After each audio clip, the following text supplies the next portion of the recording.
sur le plateau de la tranchée info, place maintenant à l'échange et au débat. Et comme je vous l'annonçais avant la coupure publicitaire, nous allons faire un focus ce soir sur une nouvelle filière d'excellence qui a vu le jour au lycée Charles Cueffin. Et pour en parler avec moi ce soir, nous accueillons Claudia Gros-Desormeaux-Henry, qui est professeure de mathématiques informatiques en classe préparatoire. Bonsoir. Oui, bonsoir. Nous avons également Olivier Saint-Aimé, qui lui est professeur en sciences industrielles et informatiques, toujours au lycée Charles Cueffin. Bonsoir. Bonsoir. Et pour vous accompagner, nous avons donc Pascal Bété, qui lui est élève en PTSI. Bonsoir Pascal. Bonsoir. J'avais même pas remarqué que vous avez gardé les masques. Si vous voulez, vous pouvez les retirer. Ce n'est pas une obligation. Vous regardez si vous voulez. Ok ?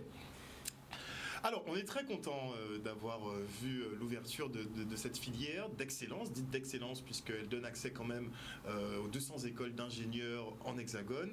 Ce ne sont pas n'importe quelles études. Avant d'en venir à la partie apprentissage, je vais me tourner vers Pascal, puisque c'est le principal concerné, puisqu'il suit la formation. Déjà, est-ce que tu peux nous décrire ta classe, les PTSI, et nous dire en fait ce que ça t'apporte d'intégrer finalement cette prépa ? Bien, justement, dans notre classe, on suit un cursus très axé vers la technique. Donc, les matières principales sont les maths, la physique, les sciences de l'ingénieur. Donc, très tourné vers la technique, comme je l'ai dit. Bon, on a aussi l'informatique, et, du français et de l'anglais. Donc, il faut savoir communiquer, être à l'aise avec le numérique, et surtout l'aspect technique de la filière, c'est ce qui m'a intéressé à l'origine. Et donc, on apprend à gérer les systèmes, à faire en sorte qu'ils soient conformes au cahier des charges, à étudier leur comportement, etc. Et donc, je trouve que c'est un apprentissage très tourné vers la pratique, la pratique de notre futur métier, qui sera justement de soit créer un système pour répondre à un cahier des charges, soit l'améliorer pour qu'il soit conforme à ce cahier des charges. Et le métier, en l'occurrence, c'est ingénieur en informatique ? Non, pas forcément. Mais on a, en PTSI, on a accès justement à des écoles, qu'elles soient de mécanique, d'informatique, ou des écoles plutôt généralistes. Alors parlons de ton cas spécifique. C'est quoi la suite pour toi, concrètement ? Bien, moi justement, j'espère intégrer une école assez généraliste, les arts et métiers. Bon, j'ai un autre objectif plutôt inatteignable, mais il faut en avoir. Déjà, on rembobine, c'est pas inatteignable déjà, faut pas dire ce genre de choses. Poursuis. Donc c'est l'ENS que j'aimerais rejoindre. Donc tu intégreras l'ENS, d'accord. Pour devenir chercheur. Chercheur en mécanique. Mécanique ? Oui. Et pour proposer quoi ? Tu as déjà des idées, des projets sur lesquels tu vas travailler ou pas ? Oui, j'aimerais bien travailler sur les énergies renouvelables. C'était mon débat d'hier soir. Donc qu'est-ce que tu comptes porter sur le tableau des énergies renouvelables ? Sachant qu'on a beaucoup de problèmes à développer justement ces concepts. Justement, bien plutôt sur les rendements énergétiques des différents systèmes. Bon, les éoliennes par exemple. Tu peux augmenter leur rendement ? C'est possible. Mais bon, ça va demander du travail justement, d'où de la recherche. De la recherche. On est d'accord. Et justement, en Guadeloupe, il y a un fort potentiel, je trouve. Donc, ce serait intéressant. On est 100% d'accord avec toi, mais il faudra étudier aussi ce qui bloque. Voilà. Ce qui bloque sur le développement de l'éolien. Je crois qu'il y a la production énergétique, justement, la rentabilité à ce niveau-là, qui pose un gros souci, parce que visiblement, c'est des phases de production intermittentes, donc c'est pas stable. En plus, c'est en fonction du vent. Donc, qu'est-ce que tu pourrais porter à ça ? Tu nous garantirais de l'électricité éolienne, par exemple, toute l'année ? Non, je ne garantis rien. Tu garantis rien du tout. Précaution scientifique. Voilà. Très bien. Alors, vous en avez beaucoup des étudiants qui justement s'intéressent à ce niveau d'études, à savoir l'ingénierie carrément ? Oui, beaucoup. Donc c'est aussi la finalité de cette filière, c'est de produire des ingénieurs, du moins de permettre à certains élèves de rentrer dans des écoles d'ingénieurs qui permettent justement l'innovation et d'envisager ce qui n'est pour l'instant pas possible, mais de le rendre possible. D'accord. Donc vous avez des classes de rêveurs un peu. On n'a pas des classes de rêveurs, on a des classes je veux dire, de jeunes étudiants qui sont motivés et qui souhaitent apporter quelque chose, une pierre à l'édifice. Donc, Très bien. Alors, est-ce que cette classe préparatoire garantit l'entrée justement dans ces écoles d'ingénieurs, sachant que maintenant avec Parcoursup, il y a beaucoup de changements, il y a des options qui sont à prendre en compte. Comment ça se passe, tout ça? Alors, cette année, ça va être une année un peu, on va dire, test, puisque là, nous accueillons les bacheliers issus de la réforme. Donc, je ne peux pas m'engager. Donc, en tout cas, sur les années antérieures, nous avons à peu près un taux de 90% de réussite en PTSI. Donc, je pense que nous remplissons notre mission. 90%, voilà. Ça va très bien. Oui, ça va. En toute modestie. Alors, on va rentrer dans le vif du sujet maintenant. Quelle est la place de l'informatique dans ce cursus? Est-ce que finalement l'informatique, c'est la matière principale de ce cursus d'ingénieur? Alors, pour la PTSI ou pour la MPI? Pour les deux. Alors, je vais parler pour la PTSI, puis je laisserai la parole à ma collègue pour la MPI. La réforme, je crois que c'était en 2014, a introduit l'informatique dans les filières des classes préparatoires. Enfin. Voilà. Donc, en fait, toutes les filières, MP, PSI, PT, PC, ont eu un petit peu d'informatique. Alors le petit peu, c'est 2 heures. D'accord ? C'est vraiment un petit peu. Voilà, mais ça nous a permis d'initier, de mettre en place des choses. Et je pense que beaucoup d'élèves, avec l'avènement du numérique, bon nombre d'élèves sont intéressés par l'informatique. Et donc je pense qu'il fallait ouvrir cette filière MP2I pour leur permettre justement de faire leur prépa dans un domaine qui les intéresse, l'informatique. Donc je vais laisser ma collègue parler. Oui, alors dans la nouvelle filière MPI, donc l'informatique a une place plus importante en fait que dans les autres classes préparatoires. C'est ce qui fait la différence. Donc ils ont 4 heures d'informatique au premier semestre et ensuite 6 heures d'informatique. Et en deuxième année, pareil, ils ont 6 heures d'informatique. Et la différence fondamentale aussi, c'est le programme d'informatique. C'est-à-dire que le programme en MP2I est beaucoup plus costaud que le programme d'informatique dans les autres filières, dans les autres classes préparatoires où ils ont 2 heures d'informatique, mais là vraiment le programme est plus costaud. En plus, les élèves de terminale de première et de terminale peuvent maintenant suivre la spécialité numérique et sciences informatiques qui n'existait pas avant. Numérique et sciences informatiques. Voilà, NSI. Donc c'est vrai que maintenant, il y a des bacheliers qui ont déjà des connaissances en informatique. Donc c'est pour ça qu'ils ont créé aussi cette nouvelle filière qui va plus loin que ce que ces bacheliers apprennent déjà en fait au lycée. Oui. Est-ce qu'on est assez performant sur ce type d'apprentissage, selon vous? Parce qu'on s'est engagé très tardivement sur l'ouverture de ces filières, mais est-ce que sur le contenu, on arrive quand même à leur donner quelques bases? Puisque moi je trouve que les volumes horaires sont quand même très minimes. Hein. Du 2 heures, 4 heures 4 heures, 6 heures. Alors c'est vrai que le volume horaire il est de 6 heures. Alors c'est vrai qu'à côté ils auront 12 heures de mathématiques. Ah quand même. Ah. Mais les 6 heures d'informatique, ce n'est pas négligeable. Et en fait c'est l'esprit en fait des concours.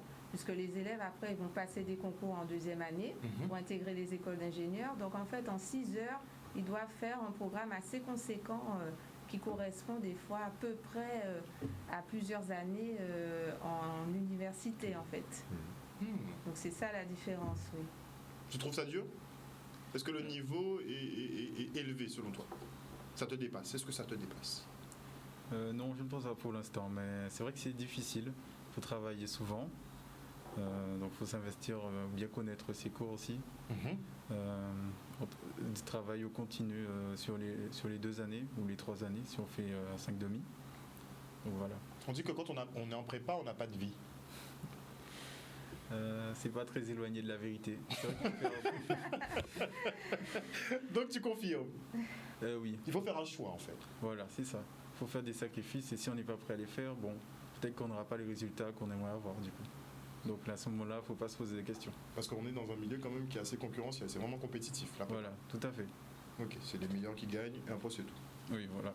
Alors au niveau de la place de l'informatique, toi qui es de la nouvelle génération, tu dois être même un millénial, j'imagine, a priori.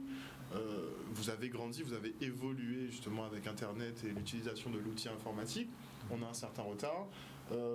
À ce niveau-là, est-ce que tu penses qu'on peut s'améliorer ? Oui, je pense qu'on peut s'améliorer et je pense qu'on est sur la bonne voie puisque tout ce qui est numérique est inculqué dans les écoles de plus en plus souvent, de plus en plus tôt aussi, je trouve. Donc, est-ce que déjà sur tout ton parcours, vous avez eu connexion Internet, ordinateur pour pouvoir travailler au quotidien ? Oui, beaucoup plus que les générations précédentes. Donc c'est sur la bonne voie. Une bonne chose. Tu sais coder ?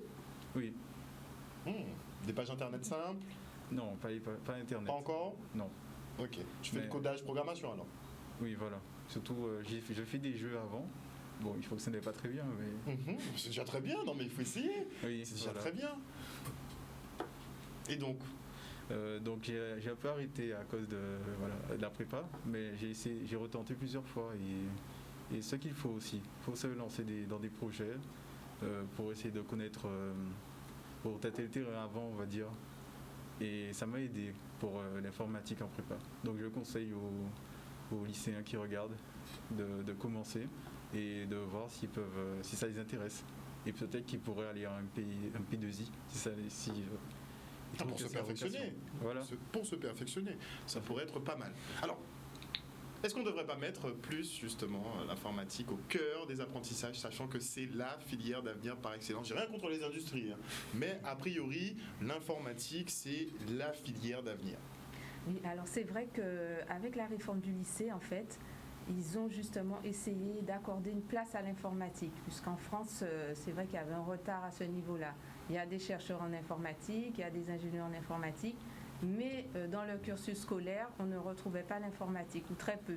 Donc les élèves maintenant en seconde, ils ont tous en tronc commun, ils étudient tous informatique avec la discipline SNT, sciences numériques et technologies. Donc ils voient déjà les réseaux sociaux, le web, qu'est-ce que c'est Internet, les bases de données. Donc est-ce qu'ils voient l'envers du décor ? C'est déjà une initiation, la photographie numérique, donc c'est déjà une initiation à tous les domaines de l'informatique, un peu de programmation. Et ensuite, en première et en terminale, ils peuvent se spécialiser et faire une spécialité donc de 4 heures en première et 6 heures en terminale, numérique et sciences informatiques. Ensuite, dans les autres disciplines, on voit apparaître aussi un peu de programmation. En physique, en sciences industrielles, il y en avait déjà, avec la robotique, il y avait déjà un peu. Et puis même en SVT aussi, on voit apparaître un peu de programmation, parce qu'on voit très bien, même avec le Covid, qu'on essaie, par exemple, pour le virus, on essaie de suivre, en fait, de faire des modèles pour voir comment ça va évoluer, et on utilise l'outil informatique. Mais il va se retrouver partout, concrètement. Voilà, c'est ça. Donc si on rattrape pas notre retard dessus, on sera à la ramasse au niveau mondial. Oui, tout à fait. Problématique. Même dans l'industrie finalement. Mais l'informatique est dans l'industrie. Elle est partout. Donc les systèmes embarqués, tout ce qu'il y a aujourd'hui, tous les outils que vous utilisez sont numériques. Effectivement. On n'utilise plus de tours manuels. tout est en commande numérique. Donc l'informatique y est. Simplement, il n'est peut-être pas comme vous le voyez. C'est ça. Mais l'informatique est implantée dans l'industrie de manière très... C'est vrai que c'est une question de perception. Voilà, je pense. Oui. Nous, on verra plus l'informatique des salles de serveurs, des informaticiens, mais on ne voit pas l'informatique dans, effectivement, l'industrie. Une entreprise qui fait, je ne sais pas moi, de l'assemblage d'un véhicule, pratiquement tout est robotisé. Donc, il faut bien les programmer, ces robots. Effectivement. Effectivement, on ne voit pas trop cet aspect-là. Alors, sur l'aspect industriel, on avait pris un petit débat hors plateau, puisqu'on forme, je l'ai dit, on forme à l'excellence nos jeunes. Est-ce que vous pensez, puisque c'est votre spécialité, est-ce que vous pensez qu'en Guadeloupe, nous sommes à même de développer nos propres industries, quelles qu'elles soient ? Est-ce que nous sommes à même de le faire ou pas ? Alors, avec des têtes pensantes comme lui. Voilà, si je rebondis sur ce qu'a dit Pascal, finalement, hors plateau, je vous ai dit qu'on peut rendre les choses qui s'avèrent être impossibles à l'heure actuelle, possibles dans quelques années. Or, nos élèves, ils partent en école d'ingénieur, ils se forment, ils travaillent dans des industries, très bien. Rien ne nous dit qu'ils ne vont pas revenir, justement, avec des idées innovantes qui leur permettront peut-être de proposer un développement à la Guadeloupe. Donc, pour l'instant, je ne peux pas vous répondre de façon précise. Est-ce que vous êtes confiant Ah oui, moi, dans notre jeunesse, déjà pour commencer? J'ai déjà des élèves qui m'ont dit qu'ils ont gagné des prix d'innovation et qui sont prêts à revenir. Donc non, moi j'ai aucun doute. Je sais que dans quelques années, il y aura un certain nombre d'élèves, en tout cas de Charles Poueffin, ça j'en suis sûr, et de Bainbridge aussi, puisqu'ils sont tous connectés.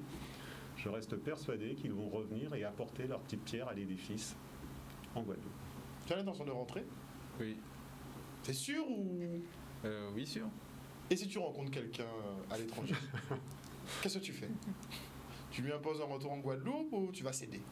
Non, je te pose déjà la question, tu repenseras à moi dans quelques années. Dis-moi tout. Ton retour, est-ce que ton retour est décidé sur affirmé?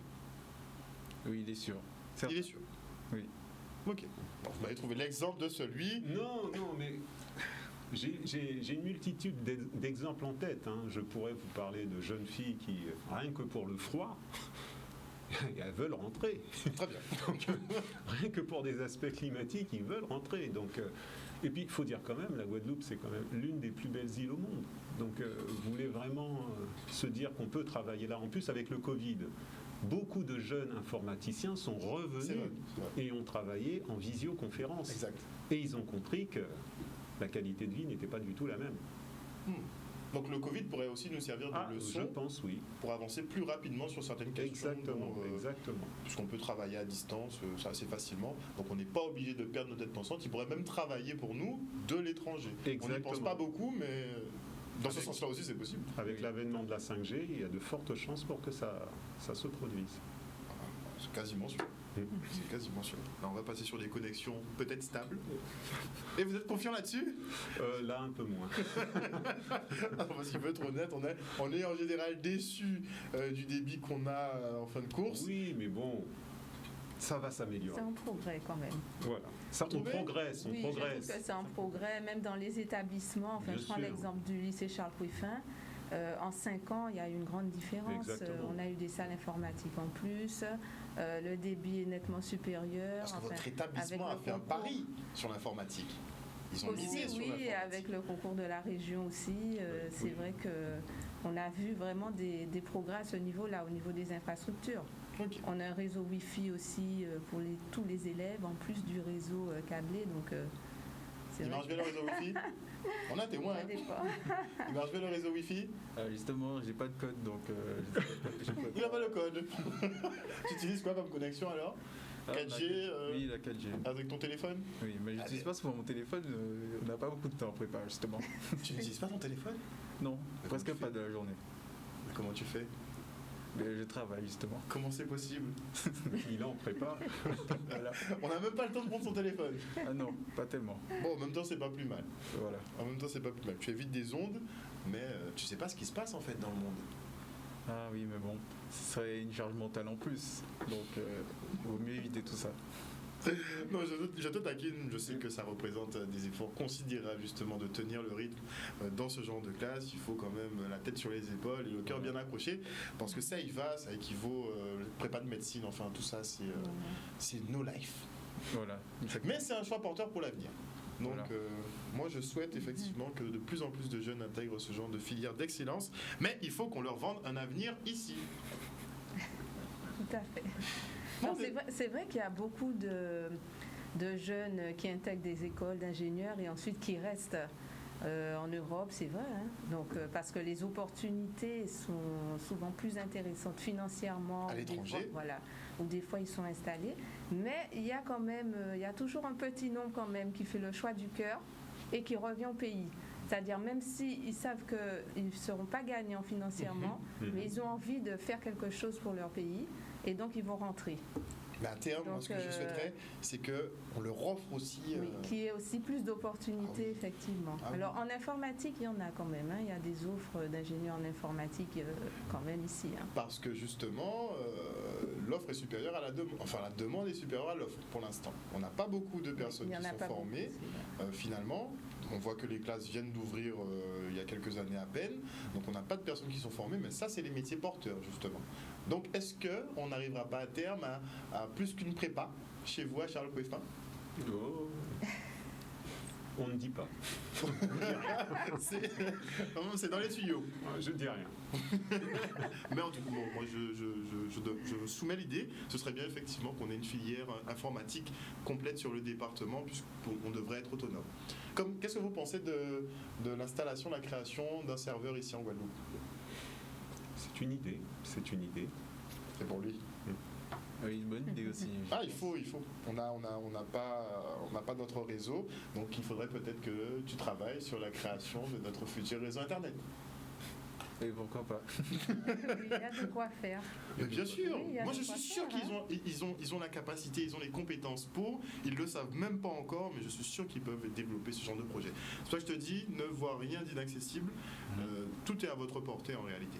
En plus, Oui. vous êtes Guadeloupéen. Que demander de plus? Exactement.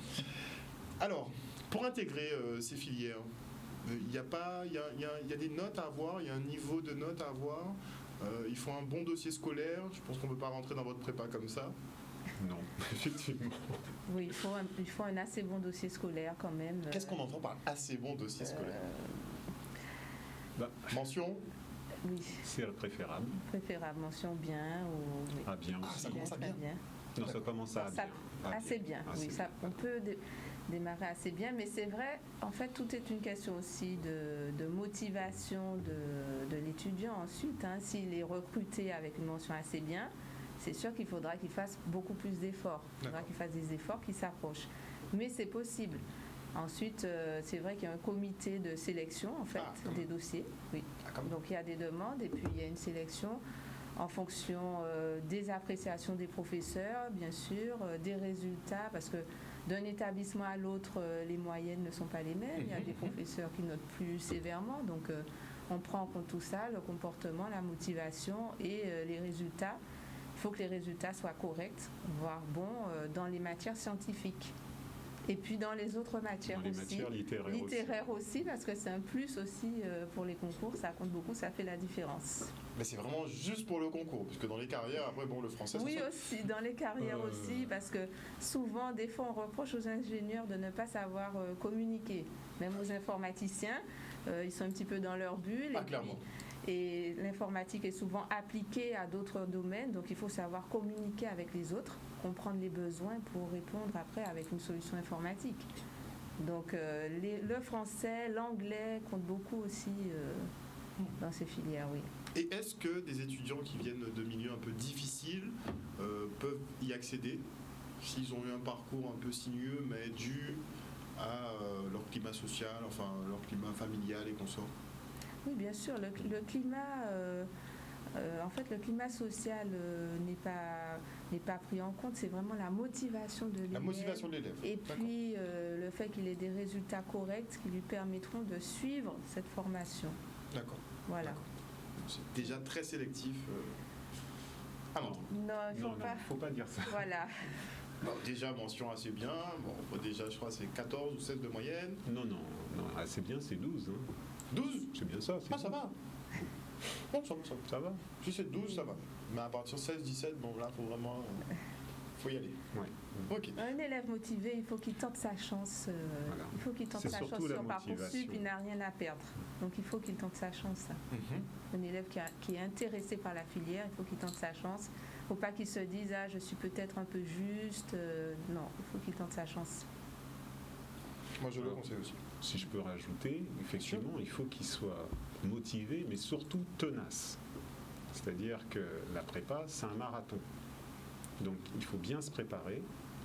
Et ça veut dire surtout que, quand je dis tenace, c'est que il faut démarrer et ne pas s'arrêter. C'est tenir jusqu'au bout. C'est tenir jusqu'au bout. Et jusqu'au bout, c'est 2 ans et le concours. Donc, on a vu des élèves très très forts qui ont eu des mentions très bien et qui se sont très vite essoufflés. Et en revanche, on a vu des élèves qu'on s'est dit pendant la commission, ça va être difficile pour lui. Et puis finalement, grande surprise, Voilà. il arrive au bout. Et il y arrive bien, avec de bonnes écoles. C'est vraiment une question de volonté. Donc c'est vraiment travail. une question de volonté, de motivation et de ténacité. Donc il faut vraiment s'accrocher et se dire, ça fait rien, j'ai une mauvaise note pour l'instant, mais ce qui compte, c'est que je n'ai pas de mauvaise note pour le concours. C'est tout. Dans tous les cas. Alors certains craignent, par exemple pour le baccalauréat 2020, qu'il soit déprécié à cause du Covid. Est-ce que le niveau d'enseignement a été garanti pour ces élèves? C'est vrai que l'année a été compliquée. C'est L'année extrêmement dernière, compliqué. avec le confinement, on sait qu'il y a eu des cours en ligne, mais ce n'est pas évident, ce n'est pas la même chose qu'en présentiel. Donc c'est sûr que pour ces élèves, souvent on met en place des rattrapages, en fait, des remises à niveau, en fait. Pour moi, ça. Oui, c'est Ok. nécessaire. Ok. Ça n'a pas été trop compliqué. Enfin, je te pose la question, mais bon, c'est une question rhétorique, puisque bon, on imagine que ça a été compliqué. Mais raconte-nous un peu Justement, comment vous arrivez à jongler. Justement, ça a été compliqué. Donc, au début d'année, les profs ont fait des révisions, en fait, sur le jury de terminale. On a fait quelques chapitres, enfin, on a essayé de compléter ce qu'on n'avait pas vu. Donc, voilà. Et les profs étaient assez à l'écoute durant l'année. Donc, ils demandaient à chaque fois si on avait vu telle ou telle notion. Donc, ils faisaient des rappels. Voilà.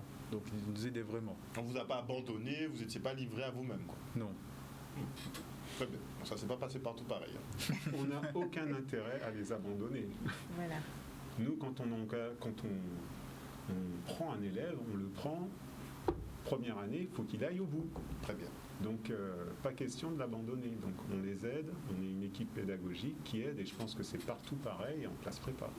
C'est Pour vrai les que- classes prépa. Oui. C'est vrai que enfin, il y a une différence quand même avec certaines classes préparatoires parisiennes ou dans certaines villes où vraiment c'est vrai que c'est la compétition et les enseignants n'ont pas toujours le temps, il n'y a pas cet encadrement de proximité. C'est l'avantage ici, c'est que c'est vrai que l'équipe pédagogique en général est assez proche des étudiants, comme c'est une Comme seule nous avons classe, aussi de petites sections. voilà. Et l'utilisation de l'outil informatique, ça a été chez vous à la faculté? Ils ont galéré. Mais vraiment, niveau connexion, c'était pas ça. Donc pour vous, ça a été les cours à distance, les choses comme ça? Ben, moi, personnellement, en enseignant en deuxième année, on était en plein Covid. Ça a très bien fonctionné Super. avec le CNED. Donc, Voilà. je leur tire mon chapeau. C'était une très bonne solution. Ça a bien fonctionné. On peut s'organiser différemment. Voilà. C'est ce qu'il faut retenir avec tout ça. Alors, un petit mot pour encourager justement les jeunes Guadeloupéens à s'orienter vers ce type de filière. Honneur aux dames. Alors moi, j'invite tous les jeunes Guadeloupéens qui ont un goût pour l'informatique et qui ont envie de faire de l'informatique à un haut niveau, voir les fondamentaux, qu'est-ce qu'il y a derrière en fait tout ce qu'on observe. Donc je les invite à candidater en filière MP2I. Et s'ils ont aussi un profil scientifique, voilà, je les encourage à aller dans cette voie. Vous allez nous fournir le prochain Mark Zuckerberg. Pourquoi pas? Pourquoi pas? Moi, je vise très grand et je suis sûr que c'est faisable. C'est possible, c'est possible. Alors moi, je partage tout à fait ce qu'a dit ma collègue, mais je rajouterai un point, c'est les jeunes filles. J'invite vraiment toutes les jeunes filles. Elles font défaut dans la filière? Oui, on n'en a pas tant que ça. Et donc, Pourtant, elles font partie des mieux calées en informatique, même en ingénierie alors, globale. moi, je parle déjà en sciences industrielles, il n'y en a pas tant que ça. Donc, Pourquoi? Est-ce que vous savez pourquoi? peut-être il y a un désintérêt, peut-être que ce n'est pas enseigné, peut-être qu'elles n'ont pas accès à ces informations très jeunes, et donc du coup, ça fait défaut. Mais je pense que pour avoir vu quelques jeunes filles passer dans nos murs, elles ont extrêmement bien réussi. Et donc j'invite toutes les jeunes filles qui ont un goût pour les matières scientifiques à poursuivre en prépa. L'industrie, c'est pas un milieu d'hommes. C'est pas un milieu d'hommes. Il faut bien le comprendre. Et en plus, dans l'industrie, il y a du management. Il y a plein de choses. Il y a de la finance. Les écoles d'ingénieurs vous permettent de faire des cursus de finance, de management. Donc, c'est ouvert. Mais être ingénieur, en fait, c'est polyvalent. Ah ben bien sûr, c'est surtout une force. Je dirais plutôt qu'on reconnaît en vous une force de travail. Beaucoup d'ingénieurs ne travaillent pas dans le domaine où ils ont été formés. Et oui. Étrange quand même. Non, c'est pas étrange. On les embauche pour quelque chose parce qu'on sait pertinemment qu'ils sont Qui sont multifonctions. Exactement. Voilà. D'accord. C'est pour ça qu'ils manquent jamais de travail et qu'ils voyagent dans le monde entier. Non, franchement, c'est une super option ingénieur. Franchement, si j'avais su. Non, mais c'est vrai, parce qu'on nous explique pas assez les filières qui sont porteuses. C'est vrai que à mon époque, c'était faites un bac S et après on voit. Maintenant, vous travaillez justement à l'élaboration de filières qui coïncident justement avec des domaines qui sont porteurs. Et je trouve que ça, c'est une bonne réflexion, une bonne innovation. Alors, juste sur le voyage, la notion du voyage que vous venez d'énoncer. Quand je discute avec mes élèves en deuxième année, ils nous disent tout le temps, moi, je reviens en Guadeloupe, tout de suite. Et puis finalement, quand ils se retrouvent en métropole, et qu'ils ont pris goût d'aller à Amsterdam, N'est-ce pas ? de partir en Pologne, de revenir en Norvège, à un moment, on se dit, mais on n'a plus de nouvelles, qu'est-ce qui se passe ? Ah, ben là, je suis en Inde, excusez-moi. Donc, vous voyez, le voyage, ils s'y plaisent, en fait. Le voyage, de toute façon, il est formateur. Voilà, il est formateur. Donc ça, c'est pas un souci en soi, mais avoir un retour de nos talents et de nos têtes pensantes, ce serait quand même... Mais après quelques années, quand même, des fois, ils ont envie de revenir. Après quelques années en Europe, ils ont vu plein de choses, ils ont eu plein d'expériences professionnelles, ils ont envie de revenir. Ouais. Visiter le monde, revenez au pays. Le bassin d'emploi, c'est ça qui compte. Aussi. Et le niveau de salaire. Si on pouvait améliorer tout ça, effectivement. Mais c'est là où je vous demande si vous êtes confiant sur le fait qu'on puisse créer nos filières qui soient porteuses. On a déjà les filières en formation, ça c'est une bonne chose, mais les industries, moi j'aimerais bien en voir fleurir en Guadeloupe par exemple. Et on a de quoi. Je suis sûr que vous avez plein de projets en tête. N'est-ce pas ? N'est-ce pas ? Ne serait-ce que sur la revalorisation, je pense qu'on a... C'est un autre débat, il faudra... C'est complètement un autre débat, mais je vous inviterai, si vous êtes prêt à prendre ce débat-là avec moi, je vous invite sans problème, parce que, sincèrement, je crois en cette île, je suis peut-être trop chauvin, mais quand je vois des filières comme ça qui ouvrent, je pense que je ne suis pas fou, qu'on est plusieurs à penser la même chose, oui. C'est-à-dire que la jeunesse peut nous emmener très loin, là où on ne s'y attend même pas. Exactement. Donc revenez avec d'excellents projets, brillez dans le monde entier, et revenez avec votre expertise ici pour qu'on fasse de l'argent sur la tête du monde entier après. Ça pourrait être pas mal. En tout cas, merci beaucoup à vous trois d'être venus sur ce plateau ce soir. Merci à vous du travail que vous opérez avec ces jeunes. Il faut quand même avoir de la patience pour arriver à bout de ce genre de cursus au niveau enseignant mais au niveau étudiant aussi. Merci encore, on vous souhaite bonne continuation à cette filière spécialisée en mathématiques informatique au lycée Charles Coueffin et qu'est-ce qu'on peut vous souhaiter ? De bons résultats déjà pour cette année. On veut le 90% de réussite. Hein. Oui, je m'inquiète pas là. Je m'inquiète vraiment pas. Hein. Tranquille. Merci encore une fois. Chers téléspectateurs, on se quitte pour une page de publicité. On peut bouger ?